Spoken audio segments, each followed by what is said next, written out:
Okay, I've decided to make this compatibility video because I've run into some problems at this test level that I think you should be aware of because they can be common under certain situations. We Everything started out fine, and then I ran into what I'll summarize as three issues that can come up. Perhaps not for the casual user, but for somebody that uses the strategy tester a lot and does this type of testing. What happened was three of the platforms were executing the orders fine.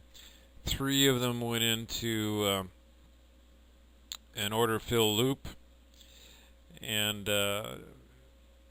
some of them didn't execute secondary orders at all, even without the loop. So to start from the beginning here, also I ran into a reprogramming problem with the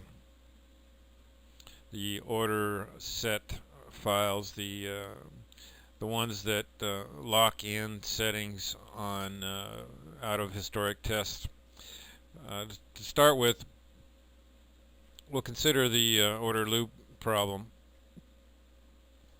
What it was that the platform was trying to place orders, but the orders weren't getting filled. They weren't getting the prices to fill the orders.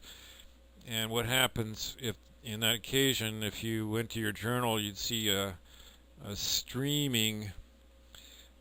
This thing starts streaming, generating notices that the order cannot be filled at because it's not getting any prices to fill it with. Now, this is something I can't blame the brokers for.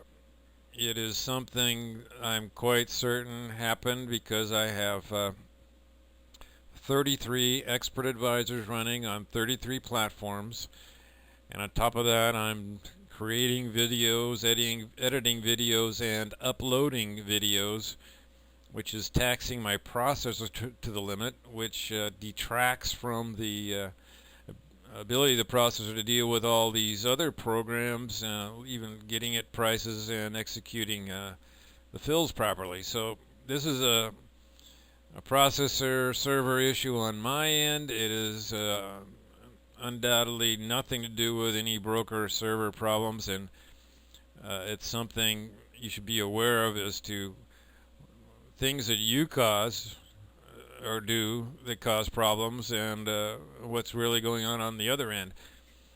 Checking emails, using your browser is not a big issue, but when you start doing processing like videos that require an extensive amount of processor capacity, and on top of that are running 33 experts, obviously something has to give.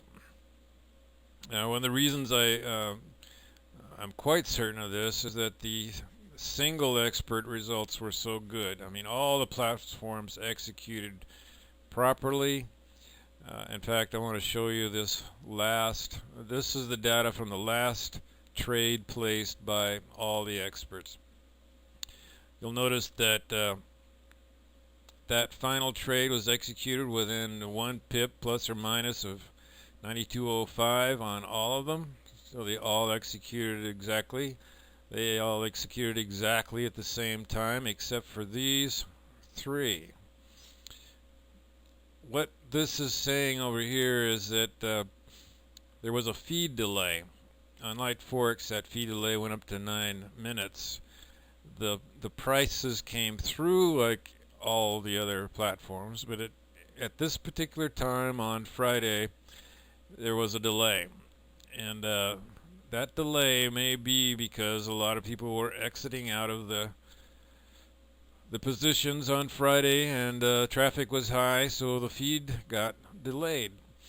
Now that's kind of an interesting thing. I have kind of noticed it before, but here it was fairly pronounced in these three platforms: MIG, UWC, and Light Forex. And there's kind of a neat thing about that. Think about it. If you had one platform that was on a 10-minute delay and another platform that was right on time, you would have a 10-minute advantage over what's happening. You could trade here and already know what's happened 10 minutes ago. So that's a little thing you might watch. But what this is telling me right now, what I'm looking for, is the fact that since these fills were all so good, it wasn't a programming problem on my end that was causing this. There was some kind of interruption in the processor processing and the getting the feed price data to the platform. So and obviously when those loops kicked in, that even complicates it further because it sucks up all the memory in your hard drive. And what you'll see if that does happen to you is, before you even look at this, and I don't monitor my journal, what my first hint is, I'll get a pop-up box down here and it'll say virtual memory is low. If you should ever see that pop up, 9 times out of 10 it'll be a loop of some kind in the journal. And the only thing you can do is shut down all your programs right then and there, or if you wait too long, you won't have enough space to even get rid of the problem once you have stopped it. Now, and the only way to correct it is go in and eliminate all these loop files. We're going to look at something here. In fact, what I ended up doing is what I call cleaning house. Now, in a previous video, I talked about purging files in the MT4 platform files. Here they are in the program section of your C drive. That purging video was on the problematic files, but other files accumulate. And a cleaning house, which I'll make a cleaning house video sometime, you go in and clean out all of the extra files, and there's a substantial amount of them. If you come to your program files and you put your cursor on the file folder, you're going to see the size of that file right here, 11.5 megabytes. That's a nominal empty file size for any and all platform folders. Now we come over here. What do we got? 2.81 gigabytes of stored data in here. And I'm going to use that folder to show you how to purge that. But obviously, those files keep accumulating in all your platforms. Before I cleaned house, I had at least 3 to 5 gigabytes in every one of these folders, which was using up way too much hard drive space.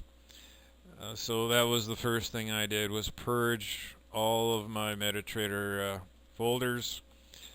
Then I also went into the program and corrected some possible conflict problems.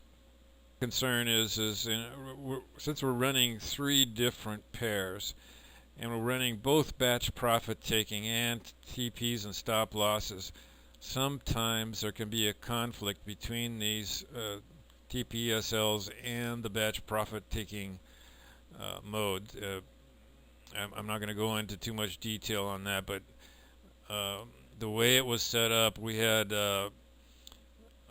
universal TPSLs for all positions, and I isolated those now per position, so there's no conflicts there. And we've taken I'll show you here. This has both a profit target and a loss target. So this batch loss is like a universal stop loss. So we've got a duplicity here of a batch TP and a batch SL, if you will, which can cause a problem against the fixed TPs and SL. So